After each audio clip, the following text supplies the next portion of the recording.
तारीफ करें उसकी, बड़ाई करें उसकी, महिमा करें उसकी, सम्मान दें उसको, आदर दें उसको, जय जयकार करें उसकी। Hallelujah hallelujah hallelujah hallelujah hallelujah hallelujah hallelujah hallelujah hallelujah hallelujah. धन्यवाद यीशु, धन्यवाद धन्यवाद यीशु, धन्यवाद पवित्र आत्मा। Hallelujah hallelujah hallelujah hallelujah hallelujah. Thank you Jesus. हल्का छोड़ दें शरीर और मेरे साथ कहें, दे भरपूरी आत्मा की, मैं हो जाऊंगा नया।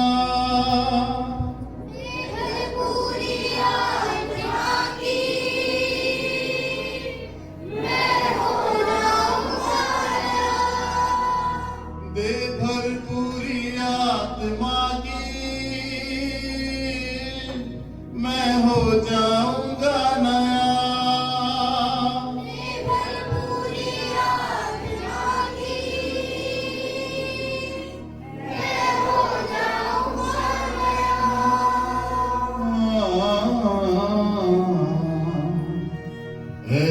यीशु महान, तू है मेहरबान। यीशु महान, तू है मेहरबान। यीशु महान, तू है मेहरबान। यीशु महान, तू है मेहरबान। दे भरपूरी आत्मा की, मैं हो जाऊंगा नया। दे भरपूरी आत्मा की, मैं हो जाऊंगा नया। दे भरपूरी आत्मा की, मेरी सुन ले तू दुआ।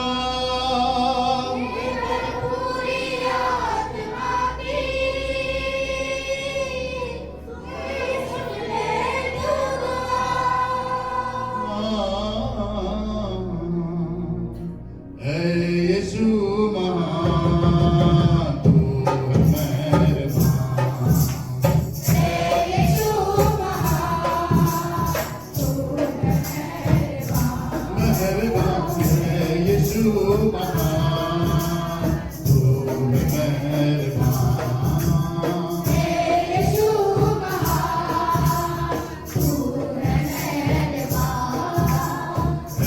यीशु महान, तू है मेहरबान।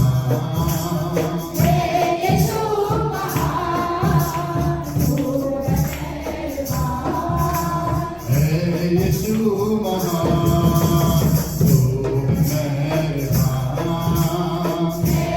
यीशु महान, तू मेहरबान। दे भरपूरी आत्मा की, मैं हो जाऊंगा नया। दे भरपूरी आत्मा की,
परमात्मा से, सिर्फ एक लय आत्मा में। आंखें बंद कर लें, हल्का छोड़ दे शरीर।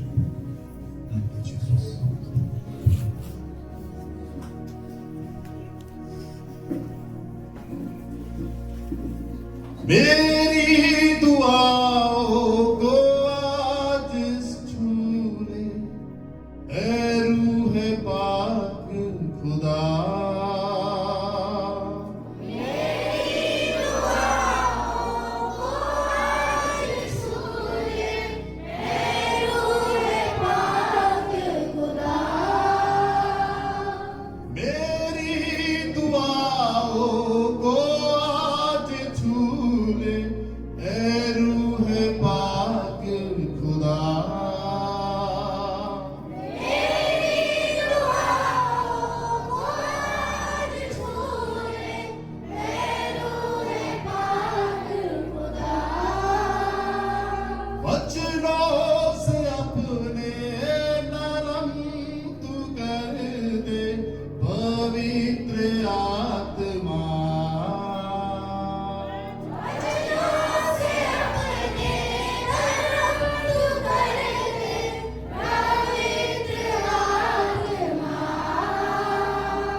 दोनों हाथों को उठाऊंगा और कहें, जलाल से जलाल में बढ़ा मुझे,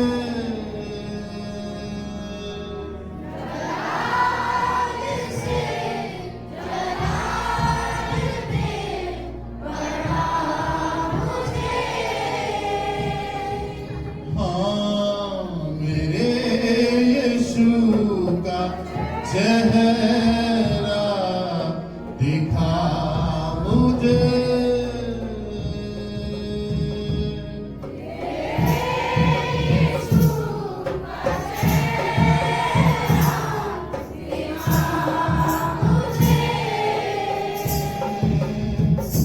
मुझसे वो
बच्चे होने के लिए प्रार्थना करें। कलीसिया में इससे ज्यादा भी बच्चे हैं। अपने बच्चों को स्कूल अपने घर से लेकर आए रविवार की आराधना में कि वे संडे स्कूल अटेंड करें। उसके बाद वे सीखें, क्योंकि घर में उनको रखना ठीक नहीं। आप भी आए और अपने बच्चों को भी लेकर आए ताकि आपके बच्चे एक नई अद्भुत पवित्र आत्मा के गाढ़े मस्से में बढ़ें और उसको पाएं। और जितने भी 18 बच्चे हैं उनके लिए प्रार्थना होती है। आने वाले समय में प्रोग्राम बन रहा है संडे स्कूल का कि जितने भी छोटे बच्चे हैं, माँ बाप ध्यान से सुने, उन छोटे बच्चों को अलग अलग मूवीज हम स्क्रीन में दिखाएंगे, टीवी में। पवित्र आत्मा ने ये जहन में डाला है कि उन बच्चों को जो संडे स्कूल में आते हैं, आपके बच्चे, एक नई नई मूवीज जीसस की, दाऊद की, गोलियत की, मूसा की, ये सारी मूवीज स्टार्टिंग से हम दिखाएंगे ताकि आपके बच्चे का माइंड और ज्यादा शार्प हो, जिससे उनके हृदय में, उनके मनों में परमेश्वर की व्यवस्था बैठे। क्योंकि आप देखिए भजन संहिता 78 अध्याय निकालिए मेरे साथ, भजन संहिता 78 निकालिए।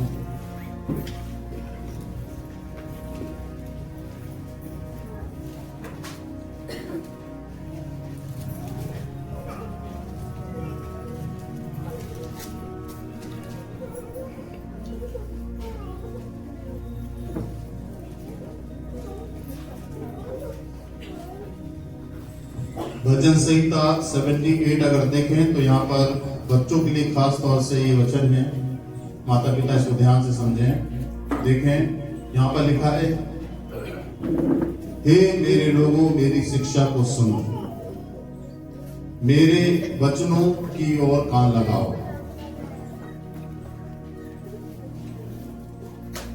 हे मेरे लोगों मेरी शिक्षा को सुनो। भजन संहिता 78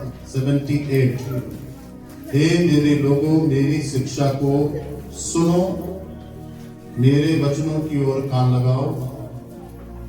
दूसरा सुने, मैं अपना मुंह नीति वचन कहने के लिए खोलूंगा और प्राचीन काल की गुप्त बातें कहूंगा। मैं अपना मुंह, बोलो नीति वचन। नीति वचन का मतलब मालूम है क्या होता है? नीति वचन, नीति वचन का मतलब होता है नियम के वचन। ठीक है, भूलना नहीं। नीति वचन का मतलब होता है नियम के वचन। ठीक है, मैं अपना मुंह नियम के वचन कहने के लिए खोलूंगा। ठीक है, नेक्स्ट देखें, मैं अपना मुंह नियम के वचन कहने के लिए खोलूंगा, मैं प्राचीन काल की गुप्त बातें कहूंगा। प्राचीन काल की जो बातें गुप्त हैं परमेश्वर की, उनको कहने के लिए अपने मुंह को खोलूंगा। तीन देखें, जिन बातों को हमने सुना और जान लिया और हमारे बाप दादों ने हमसे वर्णन किया। क्या बोल रहा है? जिन बातों को हमने सुना और जान लिया और हमारे बाप दादों ने हमसे वर्णन किया है। तो जिन बातों को सुना, कौन सी बातें सुनी? परमेश्वर के वचन की बातों, परमेश्वर के कामों की बातों को सुना और क्या किया उन्होंने? जान लिया। आगे देखिए क्या कहता है, वो जान लिया है और हमारे बाप दादों ने हमसे वर्णन किया है। मतलब हमारे बाप दादा जो थे, अपनी आने वाली जनरेशन से उन्होंने वर्णन किया है। 4 देखें, अब वो ये कहते हैं, इन्हें हम उनकी संतानों से गुप्त ना रखेंगे। तो कहता है इन्हें हम उनकी संतानों से गुप्त ना रखेंगे, परंतु होनहार पीढ़ी के लोगों से। सुनना ध्यान से, परंतु होनहार पीढ़ी, बोलिए होनहार पीढ़ी।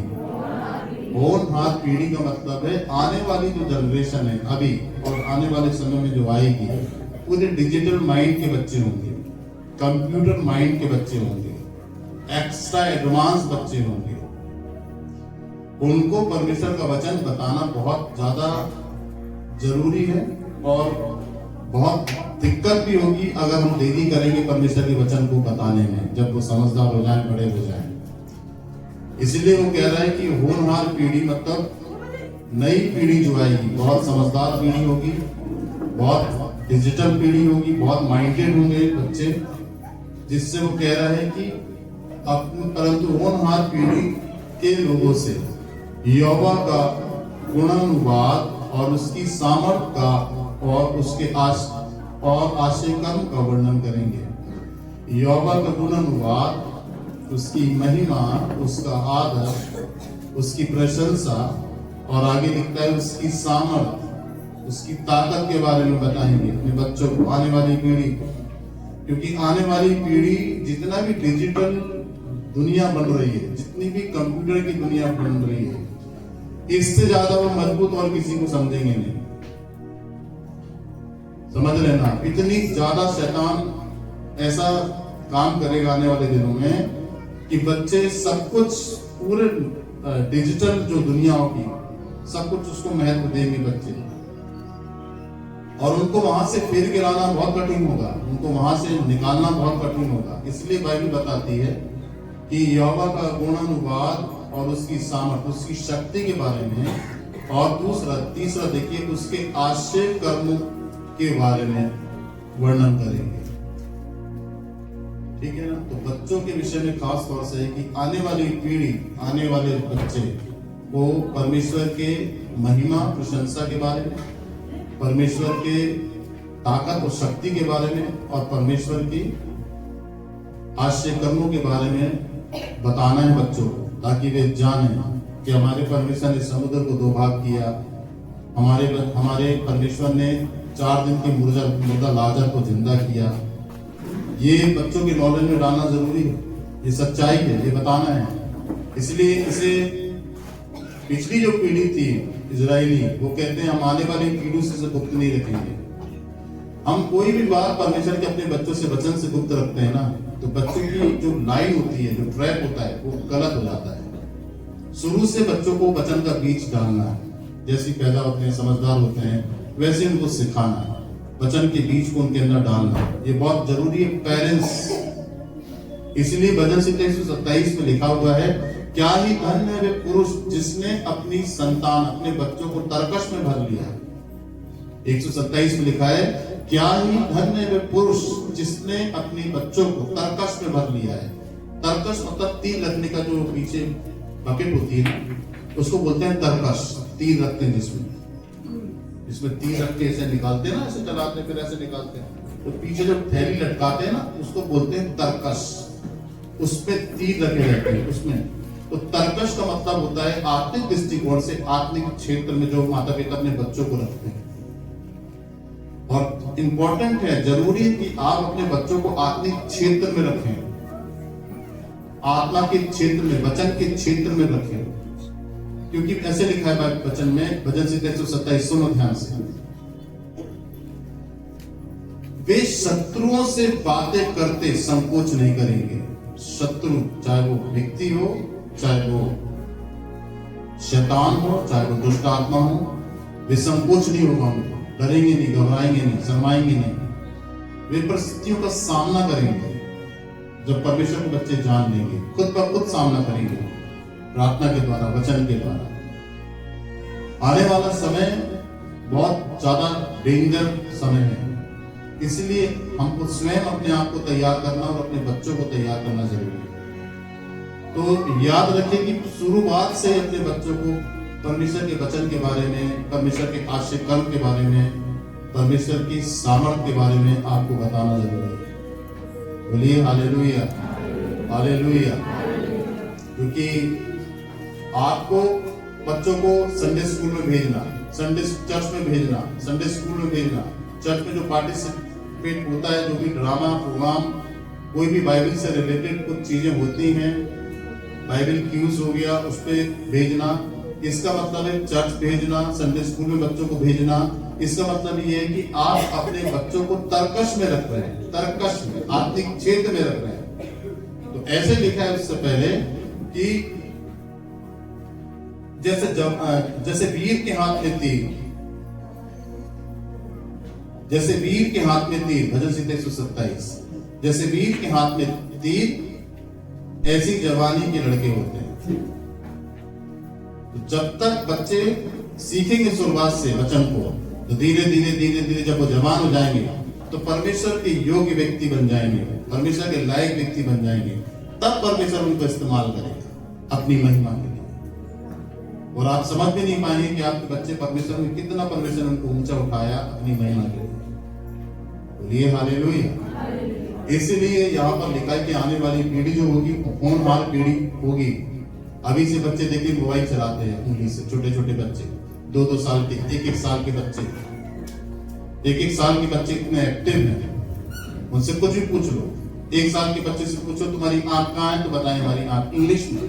तुम्हारी नाक कहाँ है तो ऐसे करके बताते हैं। तुम्हारे एयर कहाँ है ये बताते हैं। तुम्हारी टंग कहाँ है ऐसे करके बताते हैं, जीभ को। टीथ कहाँ है, दांत को, ऐसे करके बताते हैं। बच्चे बहुत तेज हैं, पुराने समय के बच्चे नहीं बताते हैं इंग्लिश में। बच्चे एक्टिव है, मोबाइल चलाते हैं, उनको मालूम है क्या देखना है उनको मोबाइल में, वो ऐसे करके उंगली से चलाते हैं। उनको बंद करना चालू करना सब आता है। ये बहुत बड़ी बात है। इसको कहते हैं होनहार पीढ़ी। अगर इन पर समय पर वचन नहीं डाला गया इनके अंदर तो ये बहुत दिक्कत हो जाएगी। फिर वही वाला हिसाब किताब होता है कि तू छड़ी उठा के, नहीं तो तू नाश होने का कारण बनेगा तेरे बच्चे के लिए। तेरा बच्चा तेरे द्वारा नाश होगा, क्योंकि जो माता पिता अपने बच्चों के लिए छड़ी नहीं उठाते हैं वो उसके नाश होने का कारण बनते हैं, ऐसे लिखा है बाइबल में। तो अब ये स्थिति आना एक विश्वासी के जीवन में ठीक नहीं कि वो बच्चों को छड़ी से सुधारे। शुरू से बच्चों को गाइड करें, सही शिक्षा दें। बोलिए आमीन। समझ गए? इसलिए संडे स्कूल इंपॉर्टेंट है। आपको संडे स्कूल में बच्चों को भेजना है, ठीक है? कुछ आप सिखाएं घर में, बाकी पूरा प्रयास मैं कर रहा हूँ। बच्चों को, अपने बेटे बेटी को तैयार करके कमरे में मैं उनको ट्रेन करता हूँ, तो बताता हूँ कि पवित्र आत्मा ने ये बोला है, ये दिखाना है, ये बोला है। पवित्र आत्मा मुझे ये भी कह रहा है कि आने वाले समय में मैं कुछ मूवीज हैं जीसस की तो स्क्रीन में उनको दिखाऊंगा बैठा कर। तो ये बहुत बड़ी बात होगी बच्चों के लिए, और धीरे धीरे धीरे धीरे वो सीखते जाएंगे और बढ़ते जाएंगे परमेश्वर में। आराधना करना सीखेंगे, प्रार्थना करना सीखेंगे। फिर हम उनके लिए फास्टिंग रखेंगे। संडे स्कूल के बच्चों के लिए हम फास्टिंग रखेंगे हफ्ते में 1 दिन। बोलो आमीन। ताकि हम संडे स्कूल के बच्चों के लिए प्रार्थना करें। हालेलुया। ये बच्चे आशीषित हो। अपने हाथों को उठाओ, बोलो धन्यवाद यीशु, मैं आपसे प्यार करता हूँ, मुझे तैयार करें अपनी सेविकाई के लिए, अपनी महिमा के लिए। आमीन। हालेलुया। आज मैं आपको चंगाई के विषय में बताता हूँ, और चंगाई आपको जानना जरूरी है कि वचन कैसे कैसे कहाँ कहाँ लिखा है और किस तरीके से पुराने नियम में परमेश्वर ने वचन को कहा है। ठीक है, इसको नोट करते जाएंगे और समझते भी जाएं। जल्दी से इसके बाद हमें प्रभु भोज है आज, होली कम्युनियन में जाएंगे। उसके बाद लेविन प्रेयर आपके लिए होगी, आपके लिए प्रार्थना करूंगा मैं छुटकारे की। निर्गमन 15 अध्याय निकालिए, उसकी 26 आयत को देखें। निर्गमन 15 अध्याय और उसकी 26 आयत को देखें।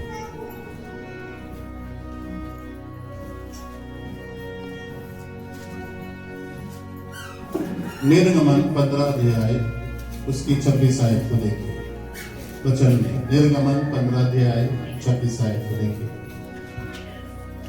देखिए यहाँ क्या कहता है परमेश्वर, निकालो जल्दी। निर्गमन 15 अध्याय उसकी 26 आयत को देखिए।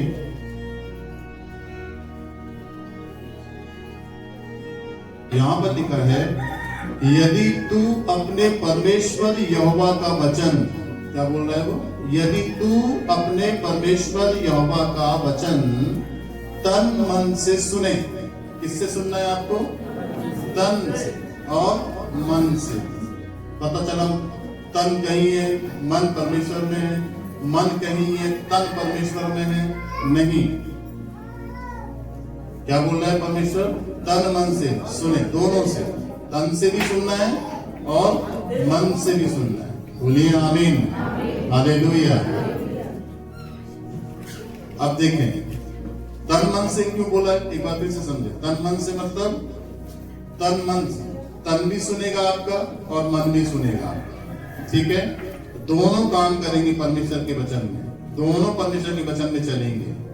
तन भी परमेश्वर के वचन के अधीन रहेगा और मन तो है ही। आगे देखिए, और जो उसकी दृष्टि में ठीक है वही करे। क्या बोलता है वो? और जो उसकी दृष्टि में ठीक है वही करे। परमेश्वर की दृष्टि में जो सही है वही करना है आपको। जो परमेश्वर की दृष्टि में ठीक नहीं है वो आपको नहीं करना है। परमेश्वर की दृष्टि में कौन सी चीजें ठीक होती हैं? परमेश्वर की दृष्टि में कौन सी चीजें ठीक हैं? बताओ। परमेश्वर की दृष्टि में वही चीजें ठीक है जो परमेश्वर के वचन से है। समझ गए कि नहीं?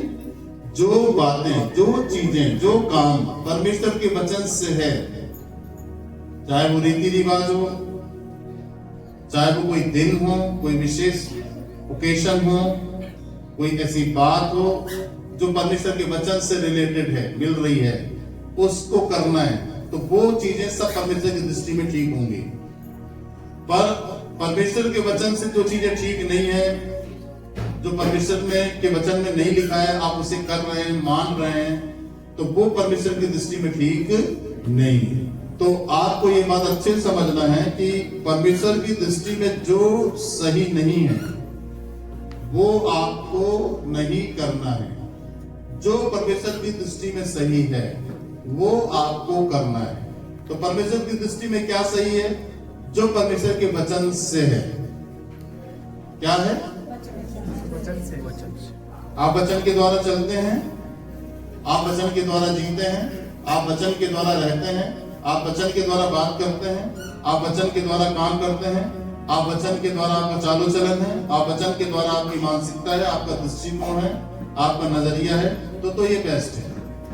यदि वचन के द्वारा आपकी लाइफ नहीं है, चालो चलन नहीं है, आपकी बातचीत, आपके देखने का नजरिया नहीं है, आपके समझने का नजरिया नहीं है, वचन से नहीं है, तो आप यहाँ पर परमेश्वर की दृष्टि में ठीक नहीं है। तो यहाँ पर लिखता है वो कि यदि तू अपने परमेश्वर यहोवा का वचन तन मन से सुने और जो उसकी दृष्टि में ठीक है वही करे, तो आगे देखो, और उसकी आज्ञाओं पर कान लगाए। क्या कहता है वो? और उसकी आज्ञाओं पर क्या लगाए? कान लगाए। परमेश्वर की आज्ञाओं पर क्या लगाना है? कान। ठीक है? क्योंकि कान क्यों बोल रही है बाइबल? क्योंकि कान से ही वचन जाएगा, आज्ञा जाएगी हमारे अंदर। ठीक है? वचन सुनना, विश्वास सुनने से, और सुनना मसीह के वचन से होता है। ठीक है? समझ गए? तो यहाँ पर लिखा है उसकी आज्ञाओं पर कान लगाए।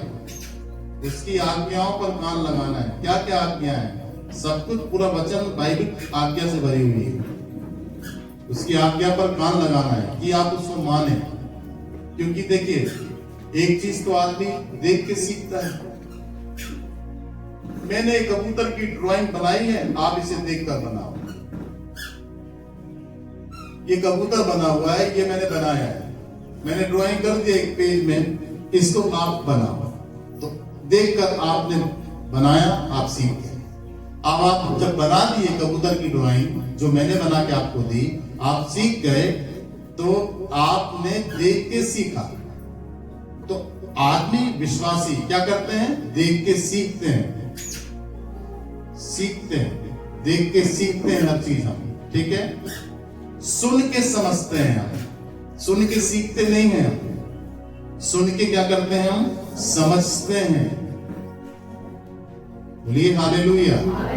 इसलिए वो कहता है कि मेरी आज्ञाओं पर कान लगाओ। आज्ञा को सुनाने के लिए कान समीप में मांग रहा है वो, ताकि तुम सुनो और समझो कि वो क्या कह रहा है। समझ रहे कि नहीं? क्योंकि अब देख तो सकते नहीं है हम, इसलिए उसने नए नियम में कहा है कि जिसके कान हो वह सुन ले कि आत्मा कलीसिया से क्या कहता है। फिर वो ये कहता है कि तुम कैसा सुनते हो। तो सुनने में फर्क है। सुनने में फर्क कैसे आया? उसने क्यों बोला तुम कैसा सुनते हो?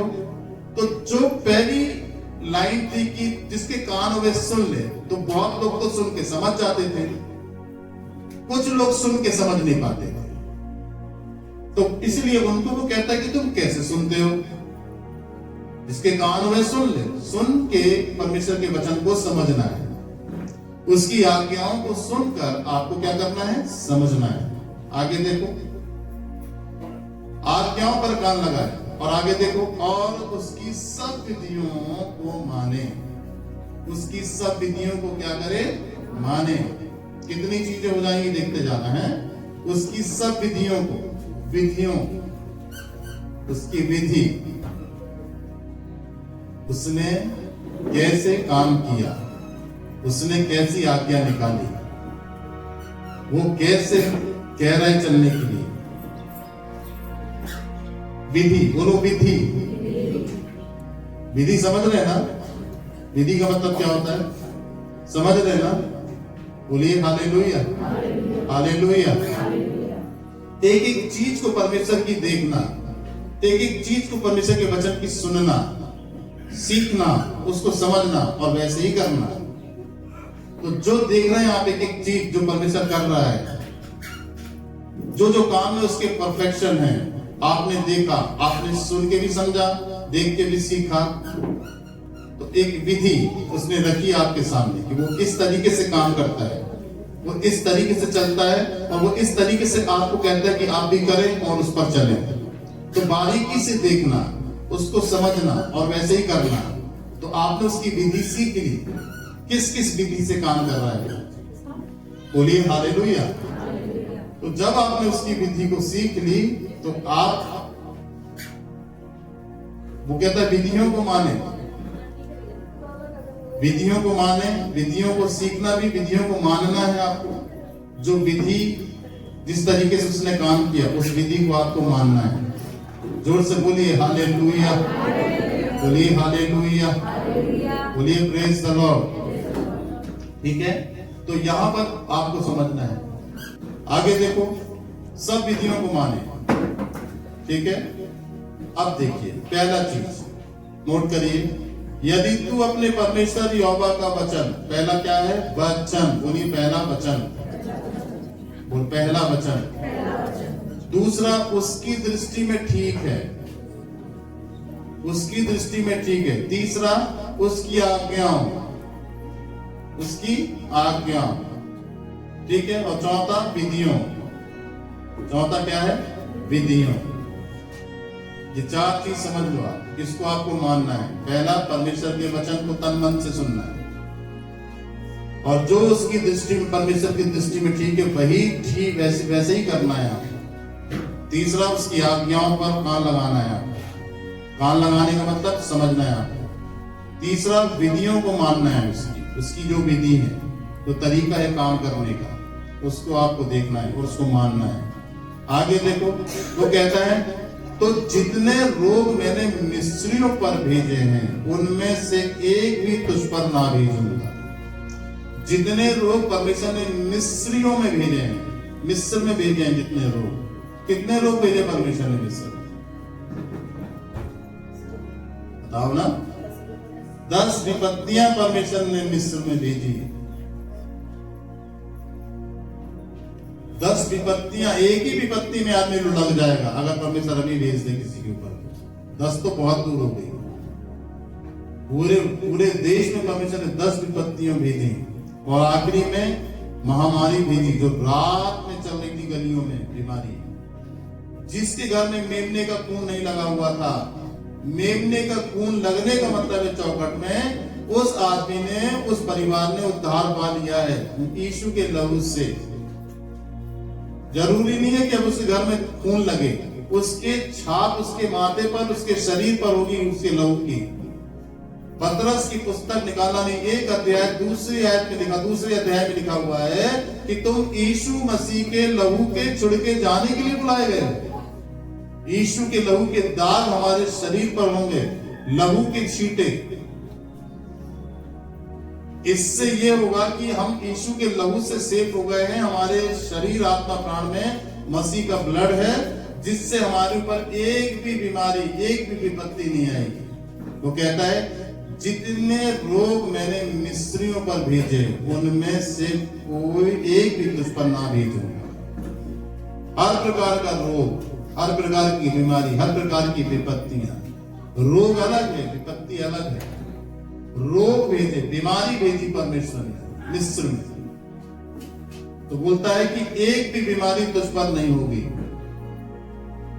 एक भी बीमारी तुझ पर नहीं होगी। ना तो तुझे बुखार आएगा, ना तेरा सिर दर्द होगा, ना तुझे चक्कर आएगा, समझ रहे, ना तुझे कमजोरी आएगी। सुनते जाओ, जो परमेश्वर के वचन को सुनता है और जो उसकी दृष्टि में ठीक है वही करता है। जो उसकी विधियों को पालन करता है, जो उसके साथ रहता है, जो उसको सुनता और समझता है, उसके शरीर में इतना सा भी रोग नहीं आएगा, चक्कर भी नहीं आएगा, खाना खाए चाहे ना खाए, क्योंकि उसके ऊपर परमेश्वर की सामर्थ छाया करती है। इसलिए जब जब वो निर्बल कमजोर होगा तब तक बलवान बनेगा, उसके अंदर ताकत रहेगी। समझ लीजिए, जरा सा भी शब्द दर्द नहीं होगा, आंख बिल्कुल बराबर काम करेंगी, नाक बिल्कुल बराबर सूंघेगी, जीभ बराबर टेस्ट देगी, दांत बिल्कुल सही काम करेंगे। शरीर में जरा से भी ब्लड में, मांसपेशियों में, हड्डियों में थोड़ा सा भी इंफेक्शन नहीं होगा, ना किडनी में, कहीं भी कैसी भी कोई गांठ या इंफेक्शन या कोई बीमारी नहीं होगी।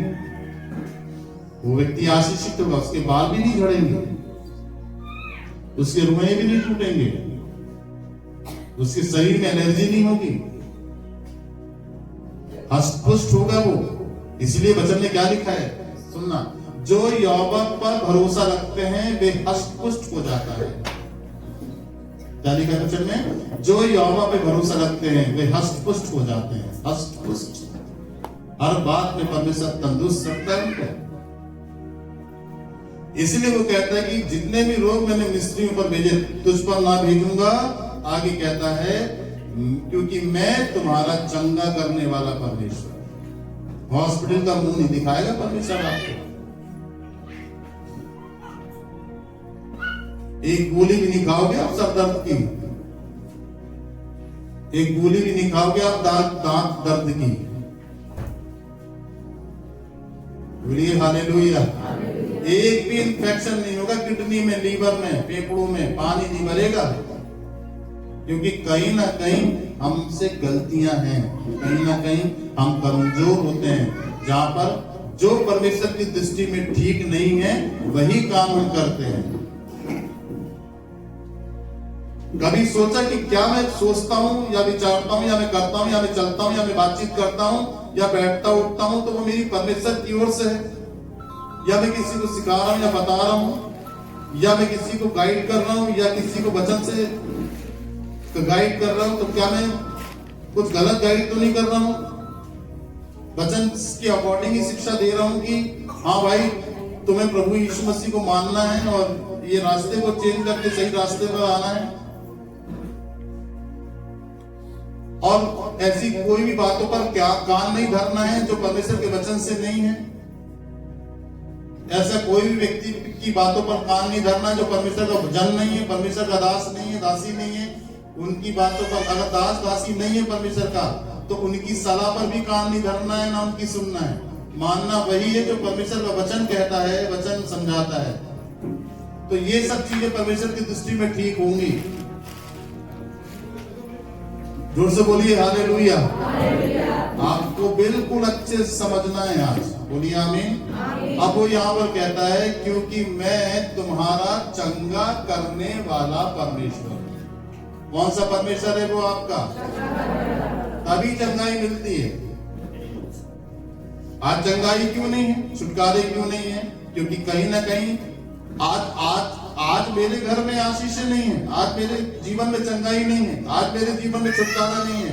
उसका कारण है क्या मैं वही जीवन जी रहा हूं या मैं वही काम कर रहा हूं जो परमेश्वर की दृष्टि में ठीक है। फिर मैंने ये पता लगाया कि परमेश्वर की दृष्टि में ठीक क्या है, तो वो तो वचन से मिलेगा। तो क्या फिर मैंने उसको खोजने के लिए, पाने के लिए, समझने के लिए मेहनत की? नहीं की। ये भी तो सबसे बड़ी समस्या है। फिर जब पूछा जाए तो बहाना लगाते कि हम पढ़ना नहीं जानते। अरे परमेश्वर से प्यार करने वाला आदमी हदें पार कर देता है। जब प्यार हो जाए खुदा से, तो खुदा को पाने के लिए दुनिया उलट पुलट कर देगा। वो उसको खुदा चाहिए।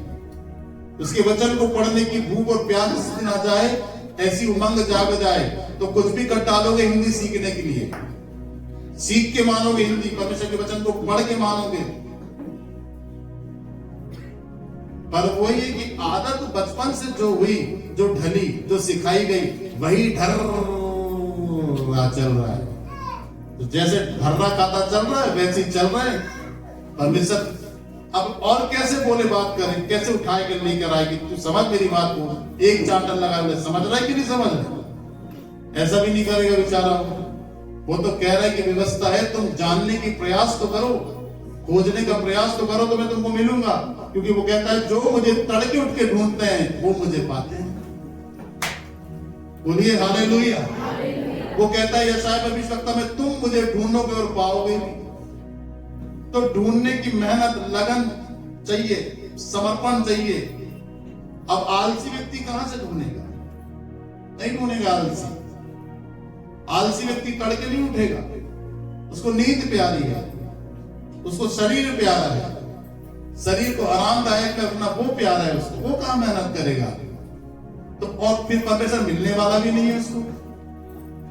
तो फिर अब जैसा चल रहा है वैसे चलने दो। अरे क्यों चलने दो? वो लाइफ को चेंज करो, जिसमें तुम परमेश्वर की बड़ी बरकतों को अपनी लाइफ में देखो, बड़ी आशीष को अपनी लाइफ में देखो, जो अभी तक तुम देख नहीं पाए। वो चीज दिखाना चाहता है परमेश्वर आपको। इसलिए यूहन्ना रचित सुसमाचार उसके 1 अध्याय में जब चेले को यीशु मसीह दिखाई देता है, तो सीधे चेला एक चेले के पास भाग के जाता है जिसका नाम नथानिएल है। बोले मसीहा मिल गया है। क्या बात कर रहा है? बोले मसीहा मिल गया है। मैं नहीं मानता, चल के देख। बोलता है इजराइल के अंदर भी कोई ऐसी चीज आ सकती है क्या? यरूशलेम के अंदर भी कोई ऐसी चीज आ सकती है? तो मसीहा, आज तक तो मैंने कभी नहीं सुना कि मसीहा आ गया, ऐसी नई यूनिक चीज। चल देखते हैं।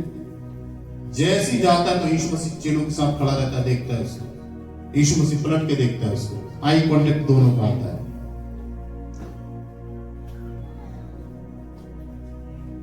तो यीशु मसीह कहता है कि तूने इस तरीके से विश्वास किया कि तुझे बोला जाए, समझाया जाए। यीशु मसीह कहता है कि तू इससे भी बड़े बड़े काम को देखेगा। उसने चित्त लगाया देखने के लिए, मन लगाया देखने के लिए। बोले चल मैं देखता हूं, मुझे नहीं लगता कोई अच्छी चीज आ सकती है, अगर कोई अच्छी चीज आई है तो मैं देखता हूं। और चुल्ली के साथ दौड़ लगा के देखने गया यीशु मसीह को। और जब यीशु मसीह को उसने देखा तो सही में एक अलग ही चीज थी। यीशु मसीह कहता है नहीं आया विश्वास। अंजीर के पेड़ के नीचे बैठा हुआ तो तू क्या सोच रहा था? तब उसकी आंख खुल जाती है। बोले सही में मसीहा आई है। बोला अब तू विश्वास कर रहा है ना, पहले तो तुझे विश्वास नहीं हुआ था। अब अंजीर के पेड़ के पास तू बैठा हुआ था, तू सोच रहा था क्या? वो वहां कोई भी नहीं था, वो अकेला था। यीशु मसीह उसके अकेलेपन को देखता, वो क्या सोच रहा है। और यीशु मसीह उसके सामने उस बात को उजागर कर देता है कि तू अंजीर के पेड़ के नीचे बैठा हुआ था और तू सोच रहा था। तब उसकी आंख खुल जाती, मतलब सही में मसीह है। बोला अब तू विश्वास करता है, तू इससे भी बड़े बड़े काम को देखेगा। बोलिए हालेलुया। सही में जो चित्त लगाते हैं, खोज करते हैं परमेश्वर की, वो अपने जीवन में बड़े बड़े कामों को देखते हैं। बोलिए आमीन। जो विधियों को सीखते हैं, जो परमेश्वर की दृष्टि में ठीक है वही करते हैं, उनकी जिंदगी में परमेश्वर बड़े बड़े काम दिखाता है, छोटे मोटे काम नहीं करता है। बड़े बड़े काम उनकी लाइफ को चेंज करता है, बड़ी बड़ी चीजें दिखाता है उनको, जो आज तक उन्होंने अपनी जिंदगी में कभी नहीं देखी। बोलिए आमीन। मेरे साथ निकालिए भजन संहिता 107। भजन संहिता 107।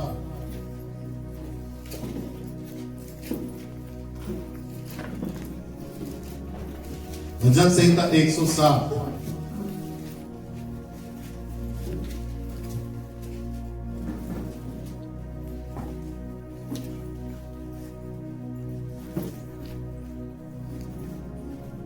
देखिए भजन संहिता 107 उसकी 20 आयत को देखिए। 107:20 निकालो। 107:20 भजन संहिता 107:20 देखो, वह अपने वचन के द्वारा उनको चंगा करता है। किसके द्वारा चंगा करेगा? किसके द्वारा चंगा करेगा? वचन के द्वारा। वचन होगा कहां? कहां होगा वचन? आपके अंदर। और जो वचन आप सुनेंगे, ग्रहण करेंगे, उसी वचन के द्वारा वो आपको चंगा करेगा। इसका मतलब चंगाई कहां पर है? वचन में। और वचन कहां है? हमारे अंदर। तो बाइबल का जो वचन है वो बाइबल के पेजों से उठकर आपके अंदर आ जाएगा। बाइबल का जो वचन है वो बाइबल के पेजों से उठकर आपके अंदर आ जाएगा। और जब आप प्रार्थना करेंगे परमेश्वर मुझे चंगा कर, तो उसी वचन को जो तुम्हारे अंदर आया उसी से वो आपको चंगा करेगा, उसी वचन से। आमीन। तभी वो कहता है कि जा तेरे विश्वास ने तुझे चंगा किया। विश्वास कैसे आया? एक व्यक्ति के अंदर पहले वचन आया। वचन जब एक व्यक्ति के अंदर आया, उसने विश्वास का निर्माण किया व्यक्ति के अंदर, विश्वास भी आ गया। वचन पहले आया, वचन ने क्या किया? विश्वास को बनाया, विश्वास आ गया। इसलिए वचन आना जरूरी है हर एक व्यक्ति के हृदय में, बाइबल का, यीशु मसीह का। जब वचन आएगा तो विश्वास ऑटोमेटिकली पैदा होगा वचन से। इसलिए अगर आप देखेंगे तो इब्रानी 12 अध्याय में लिखा है विश्वास के कर्ता। यीशु मसीह को बोलती है बाइबल, विश्वास के कर्ता। पौलुस कहता है यीशु मसीह कौन है? विश्वास का कर्ता। विश्वास के कर्ता का मतलब क्या है? विश्वास को बनाने वाला, आपके अंदर निर्माण करने वाला। किससे? अपने वचन से। यीशु मसीह आपके अंदर विश्वास को कैसे बनाएगा? पहले वचन डालेगा आपके अंदर, वचन आपके अंदर विश्वास को पैदा करेगा। आमीन। ये नहीं कहा उसने कि जाओ सारे लोगों को विश्वासी बनाओ, ये नहीं कहा उसने ये कहा मेरे सुसमाचार को सारे लोगों को सुनाओ। सुन लेंगे तो विश्वास करेंगे। जो विश्वास करेगा, विश्वास वही करेगा जो सही सुनेगा। जो विश्वास करेगा, कौन विश्वास करेगा? जो सही सुनेगा। कौन विश्वास करेगा? जो सुन के सही समझेगा, वो विश्वासी व्यक्ति है। जो सुन लिया और समझा नहीं, सुन लिया सीखा नहीं, वो विश्वासी नहीं है। विश्वासी को कहता है यीशु मसीह जाओ मेरे वचन पूरे, मेरी आज्ञाओं को, पूरे वचन को, मेरे सुसमाचार को पूरी जगत में प्रचार करो। तो वचन तो सब जगह फैल रहा है, सब सुन रहे हैं। अब सुन के विश्वास कर ले आदमी, समझ ले वचन को, तो समझ लो विश्वास आ गया उसके अंदर। फिर वो कहता है कि जो विश्वास करे उसे पिता, पुत्र और पवित्र आत्मा के नाम से बपतिस्मा, और जो आज्ञा मैंने तुम्हें दी है उन्हें मानना सिखाओ। सीख बाद में शुरू होती है। पहले आता है परमेश्वर का वचन, उसके बाद आता है विश्वास। विश्वास के बाद आपको बपतिस्मा लेना, बपतिस्मे के बाद धीरे धीरे फिर परमेश्वर के वचन में निपुण होना है। वो कहता है देखो जगत के अंत तक सदैव मैं तुम्हारे संग हूं। बोलो आमीन। समझ गए कि नहीं? अच्छे समझना, बिल्कुल मत बोलो कि मैं नहीं समझ पा रहा हूं, मेरे दिमाग में, मेरे मन में वचन नहीं जा रहा। नहीं, जाना है। लाओ कैसे भी करके वचन को अपने अंदर, दिमाग मारो, देखो दीवार में पटको सर अपना, पर वचन को लेकर आओ अपने अंदर, दिमाग में निकालो फिजूल बातों को, बुरी बातों को अपने दिमागों से। वचन को समझो जिसमें चंगाई है, जिसमें अनंत जीवन है, जिसमें छुटकारा है। बोलिए हालेलुया। यहां पर क्यों कहता है कि वह अपने वचन के द्वारा उनको चंगा करता है और जिस गड्ढे में वे पड़े हैं उनमें से निकालता है। लो, वचन के द्वारा चंगा भी करेगा जिस गड्ढे में पड़े। कौन से गड्ढे में पड़े हैं? कर्जे के गड्ढे में। कौन से गड्ढे में पड़े हैं? कर्जे के गड्ढे में पड़े हैं, फिर निकालेगा वो। कौन से गड्ढे में पड़े हैं? दुष्ट आत्मा के गड्ढे में पड़े हैं, वहां से निकालेगा। कौन से गड्ढे में पड़े हैं? कंगाल हैं, उस गड्ढे से निकालेगा। गड्ढे कई प्रकार के हैं, गड्ढा वो नहीं है जो गड्ढा हम देखते हैं, गड्ढा कई प्रकार का है। कौन से गड्ढे में पड़े? बीमारी के गड्ढे में पड़े, वहां से निकालेगा आपको बीमारी के गड्ढे से। कौन से गड्ढे में पड़े? लाचारी के गड्ढे से निकालेगा आपको। कौन से गड्ढे में पड़े? पाप के गड्ढे में पड़े, वहां से निकालेगा। कौन से गड्ढे में पड़े? अधर्म के गड्ढे में पड़े, वहां से निकालेगा आपको। कौन से गड्ढे में पड़े? अपराध के गड्ढे में पड़े, वहां से भी निकालेगा। कौन से गड्ढे में पड़े? फलवंत नहीं हो पा रहे हैं, गड्ढे में पड़े, नहीं फल पा रहे हैं, वहां से निकालेगा आपको। पर निकालेगा वचन से, बिना वचन के नहीं। वो वचन होगा आपके अंदर, उसी के आधार पे आपसे काम करेगा वो आपके अंदर। बोलो आमीन, हालेलुया। समझ गए कि नहीं? ये सारे गड्ढे हैं हमारे, ये सारे हमारे गड्ढे। कौन से गड्ढे में पड़े हैं? कोर्ट कचहरी के गड्ढे में पड़े हैं। कौन से गड्ढे में पड़े हैं? कोर्ट के चक्कर काट रहे गड्ढे में पड़े हैं, निकल ही नहीं पा रहे कोर्ट से। बोलिए हालेलुया। आज बहन ने गवाही दी, जमानत हो गई। जमानत होने की सबसे बड़ी बात, पूरी थ्योरी समझाई गई कि एक व्यक्ति कोर्ट से कैसे निकल सकता है। दूसरों को तो बताएगी वो बैठ के आराम से, कोर्ट से कैसे आप निकलेंगे। पूरी थ्योरी परमेश्वर की आत्मा के द्वारा, परमेश्वर की वचन के द्वारा धीरे धीरे वैसी वो करती गई जैसा बताया गया उसको। जमानत मिलना और एकदम से इतनी जल्दी आसान नहीं। 10 साल हो जाते आदमी वो कोर्ट केस लड़ते, घर घर मकान गिरवी लग जाता है, घर के बर्तन गिर जाते हैं, सोना चांदी जो जोड़ के रखती है ना शादी में लाइए, शादी में मिला बेचारी के, वो सब लगा देती है कोर्ट कचहरी में बेच के। सुना आपको कुछ नहीं, नंगे हो गए। अब आज की तारीख में कान की बीच एक झुमकी बनाना आसान है क्या? आज की तारीख में सोने के कंगन बनाना आसान है क्या? आज की तारीख में खार गले में पहनना आसान है क्या? नहीं। सब देख के आ गई सुनार को, वकील मांग रहे हैं, कोर्ट मांग रहे हैं, कोर्ट में लग रहे हैं। आज इसके लिए पैसा तो कल उसके लिए पैसा, कल उसके लिए पैसा तो कल, अलग अलग नीति बनाते हैं। शैतान की योजना, शैतान गड्ढे में रखता है, निकल ना पाए, रहे यहीं। परमेश्वर अपने वचन के द्वारा हमें इन परिस्थितियों से, गड्ढों से, अदालतों से, कोर्ट कचहरी से, पुलिस थाने से, जेल से परमेश्वर निकालता है। यूसुफ ने परमेश्वर के दामन को नहीं छोड़ा, परमेश्वर के साथ रहा। जिन भाइयों ने उसको ढकेला उन्हीं भाइयों ने उसको निकाला।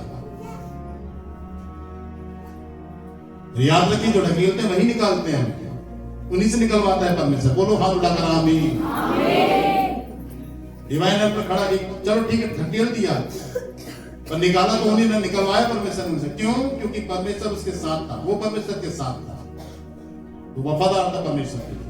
और निकलता वही। कर्जे से कौन आजाद होगा? वही व्यक्ति आजाद होगा जो परमेश्वर के साथ वफादार होगा।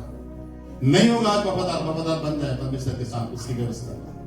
दुख, हारी, बीमारी से कौन निकालता है? परमेश्वर निकालेगा। कैसे निकालेगा? किसको निकालेगा? उसी व्यक्ति को जो अपने जीवन को सही कर लेते हैं परमेश्वर के साथ। बोलो हालेलुया।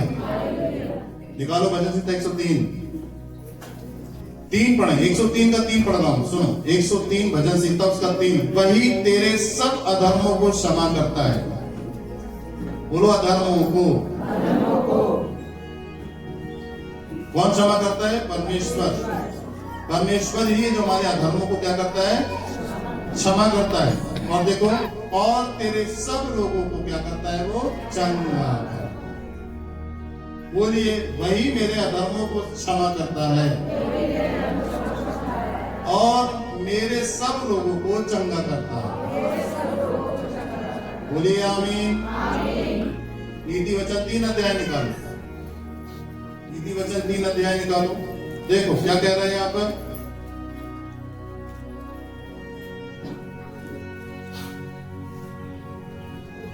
यहाँ पे ये कह रहे, नीति वचन 3 अध्याय और उसकी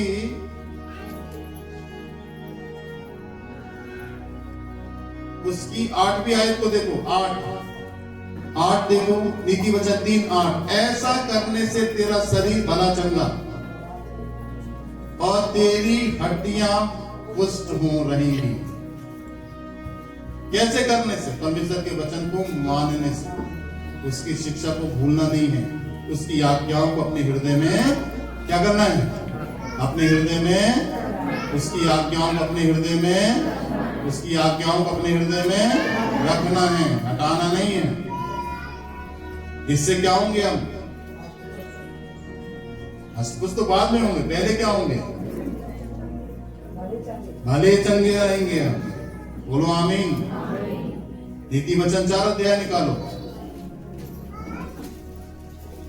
नीति वचन 4 अध्याय, नीति वचन 4 का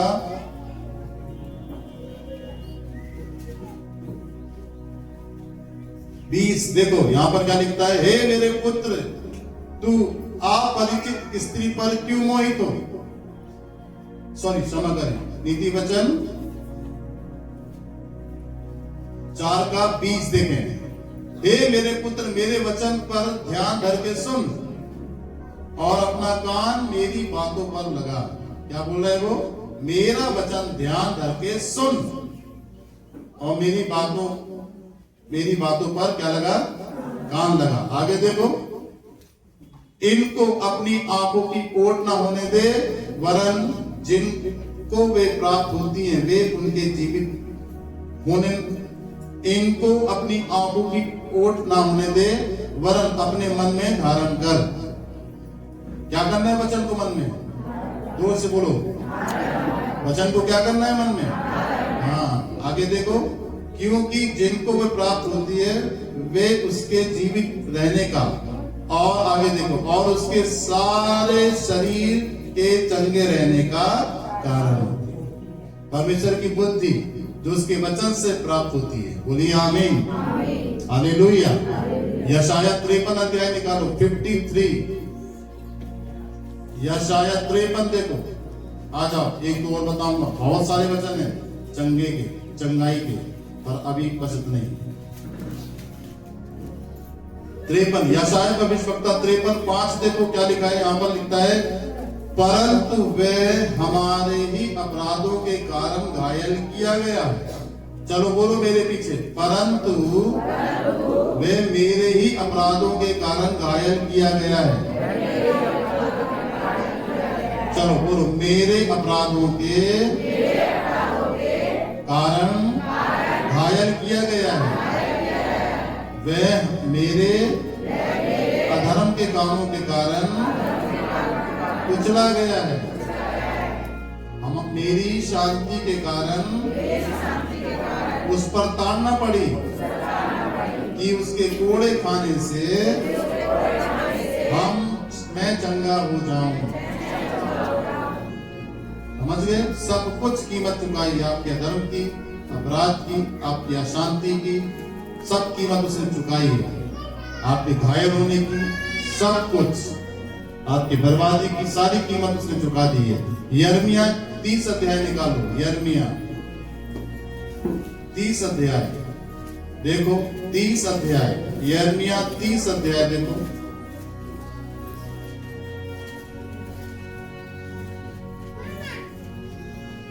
तीस का 17 देखो, 30 का 17, यिर्मयाह 30:17 देखो क्या लिखा है, मैं तेरा इलाज करके तेरे घाव को चंगा करूंगा। क्या बोलता है वो, मैं तेरा इलाज करके तेरे घाव को चंगा करूंगा, यहोवा की ये वाणी। बोलिए आमीन। हाँ वो कहता है, खेदित मन वालों को क्या दूं, शांति दूं। खेदित मन वालों को क्या देगा, शांति। उनके अंदर से शर्म हटाएगा, लज्जा हटाएगा, शर्मिंदगी को दूर करेगा। खेद जो कहते हैं हम कुछ नहीं कर पाए, जो कहते हैं हम समय के साथ नहीं चल पाए, उनके खेद को वो दूर करेगा।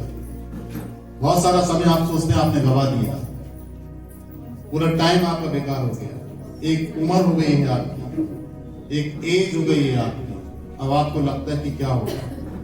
ये खेद हो गया आपकी लाइफ में, आप अपने बच्चों के लिए कुछ नहीं कर पाए, अपने परिवार के लिए आप कुछ कर नहीं पाए, जोड़ नहीं पाए, उनको स्टैंड नहीं कर पाए, खुद स्टैंड नहीं हो पाए, खुद खड़े नहीं हो पाए। एक खेद आ गया ना मन में। वो कहता है ऐसे लोगों को क्या करेगा, खेदित मन वालों को शांति देगा। वो कहता है मैं तेरा इलाज करके तेरे घाव को चंगा करूंगा। परमेश्वर हमारा इलाज करता है वचन से, और हमारे घाव को क्या करता है, चंगा करता है। कौन कौन से घाव लगे हैं, शब्दों के, बातों के, गाली गलौज के, बुराई के, निंदा के, बैर के, ईर्ष्या के, कपट के, जलन के घाव हम पर दोष लगाया गया, हमको बुरा बुरा कहा गया, हमको गलत दृष्टि से देखते हैं, बुरी दृष्टि से देखते हैं, हमको गलत हमारा आकलन निकालते हैं।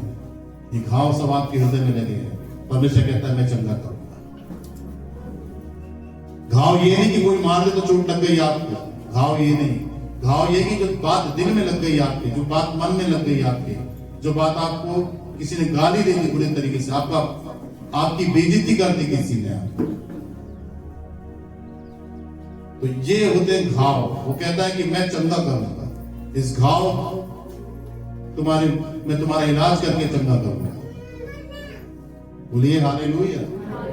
तो यहां पर चंगा शब्द जो है, अभी और भी है बाइबल के अंदर बहुत सारा, और किताबें खुलवाऊंगा, टाइम होगा, पर आपको ये समझ जाना है। आज परमेश्वर ने आपसे बात की है, सही डायरेक्शन में लाकर खड़ा करें अपने आप को। बोलिए आमीन, हालेलुया, बोलिए हालेलुया। आइए अपनी आंखों को बंद करें।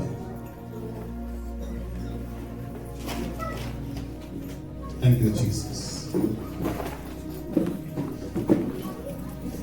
पवित्र पिता यीशु मसीह के नाम से हम आपको धन्यवाद देते हैं। अपने हाथ में बढ़ाकर आपके बेटे बेटियों बच्चों के सिर पर रखकर उन्हें आशीष मेंटली, फिजिकली, स्पिरिचुअली आप ब्लेस करें लॉर्ड। आज जो बीज बोया गया है चंगा करने का, अधिकाई से आपके बच्चों के हृदय में धसने दे वचन, मनों में धसने दे वचन, भावनाओं में वचन को जाने दे, विवेक में वचन को जाने दे, ताकि पिता वे आपके वचन के द्वारा चंगे हों, छुटकारे को पाएं। आपके वचन आपकी दृष्टि में जो ठीक है वही करें, आपकी आज्ञाओं को माने और आपकी विधियों पर चलें। एक के भी घर में बीमारी नहीं होगी, एक के घर में रोग नहीं होगा, एक के घर में विपत्तियां नहीं आएंगी, एक एक परिवार बचाया जाएगा, सेफ रहेगा, सुरक्षित रहेगा। प्रभु हमें तैयार करें। आज आपने कुछ चाबीज दी हैं, हमें आशीषित होने की वचन के द्वारा होने दें प्रभु, कि हम इसे ग्रहण करें और वैसे ही जिए जैसा आप चाहते हैं। आपसे प्यार करने की भूख और प्यास हमारे अंदर हो कि हम आपसे प्यार करें यीशु मसीह, और आपको जाने यीशु मसीह, आपको पाएं। पढ़ने के माध्यम से, यदि मैं पढ़े लिखा नहीं हूं, हिंदी नहीं पढ़ना जानता हूं, तो मेरे अंदर प्रेम अगर होगा तो मैं सही में हिंदी पढ़ने के लिए प्रयास करूंगा। कुछ भी हो जाए मैं कहीं से भी सीखूंगा मैं और पढ़ूंगा। अपना जीवन यूं ही नहीं बिताऊंगा जैसे संसारिक लोग, शारीरिक लोग बिता रहे हैं। मैं ऐसे जीवन को नहीं बिताना चाहता हूं जो संसारिक और शारीरिक लोग जी रहे हैं, बिता रहे हैं। मैं हट के हूं, मेरा अलग स्थान है। परमेश्वर ने मेरे लिए अलग स्थान रखा है। मुझे हट के जीना है, मुझे हट के रहना है, मुझे हट के चलना है। सारी आदत को निकाले पिता हमारे शरीर से, सारी आदत को पिता, सारे हमारे अपने खुद के समाज के, अपने खुद के बनाए हुए कानून की गुलामी से हमको निकाले, कि हमारे खुद के बनाए हुए कानून से हम बाहर आ जाएं, हमारी खुद की बनाई हुई रणनीति से हम बाहर आ जाएं, हमारी खुद की अपनी सोच से हम बाहर आ जाएं। सब कुछ according to word of God हो। परमेश्वर हमारे लिए ऐसे अनुग्रह को दीजिए, अकॉर्डिंग टू बाइबल हो पिता ऐसे अनुग्रह को दीजिए, अकॉर्डिंग टू होली स्पिरिट हो ऐसे अनुग्रह को दीजिए। यीशु मसीह के द्वारा हम मजबूती से स्थिर दृढ़ हों और उसमें चलें। तौफीक दें अपने बच्चों को, कि आपके बच्चे सुन लें और सीख जाएं, समझ जाएं, देखकर सीख जाएं, सुन के समझ जाएं, बुद्धिमान हो जाएं। पिता दाहिना हाथ रखें और आशीष दें। सारी महिमा आदर आपको देते हैं यीशु मसीह के नाम से, आमीन। आइए बैठ जाएं।